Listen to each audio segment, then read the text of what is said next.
Camilla without a doubt is a very polarizing character within the community. From the very start, she was meant to be a fan service character, and her introduction plus many iterations of her in future games doesn't really help out that image either. I'll admit, I'm quite a fan of Camilla, for all the wrong reasons, but when I saw this card, Camilla, Lustrous Princess, I was completely blown away by Fumi Hasumi's incredible work and her depiction of Nor and the execution of Hoshiden prisoners. At the very start of Fire Emblem Fates, one of the first missions that King Garen has you do as his adopted son or daughter is to kill the Hoshiden prisoners Kaze and Rinka. From what we can gather, this kind of thing is completely normal within the Norian household. Way to go, Garen, teaching your children proper morals that they'll carry out through the rest of their lives. Oh yes. And while poorly explained in the context of the game, this particular cipher card is a great example of extended storytelling that we never got to experience in the mainline game.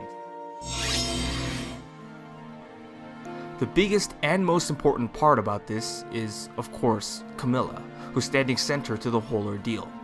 While her body pose is unrealistic to say the least, we'll give it a pass since it is a fantasy setting and she is a fan service character. I mean, what's a fan service character without a broken spine to show off both her lunas and souls, yeah? The real beauty in this piece, however, is from the background, where we see the tall buildings that tower the Norian skies, which is consistent to what we've seen in other cipher cards like King Leo. In fact, the buildings are so tall that the Pegasus Knights, in comparison to Camilla, are but tiny specks of dust, yet the building around them still encapsulates them. We also see a void of darkness, showing truly how high in the sky these characters are. The big thing, however, in this particular cipher piece is the showcase and raw power that Camilla has. Which is fair and makes sense, especially if you've played Chapter 10 in Fire Emblem Conquest. In one fell swoop, she comes down and wipes out both Hoshiden prisoners, showing off a proficiency in using the axe, all while riding a dragon mount. The color palette used here on Camilla is by far the most interesting part of this piece from an art perspective.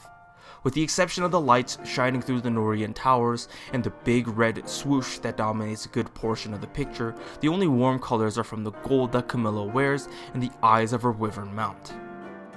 Every other color in this piece are part of the cool colors, which are colors generally used in backgrounds since warmer colors tend to pop more.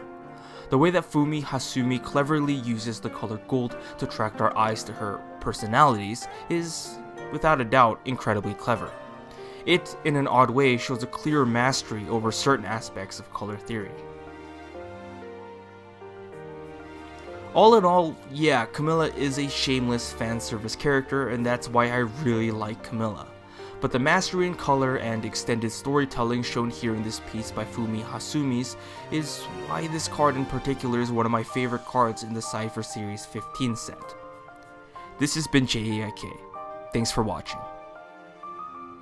So, quick and special thanks to my man Wintergarden, the MS Paint master, for really spending a lot more time than he should have on making me an MS Paint shitpost for this Camilla video.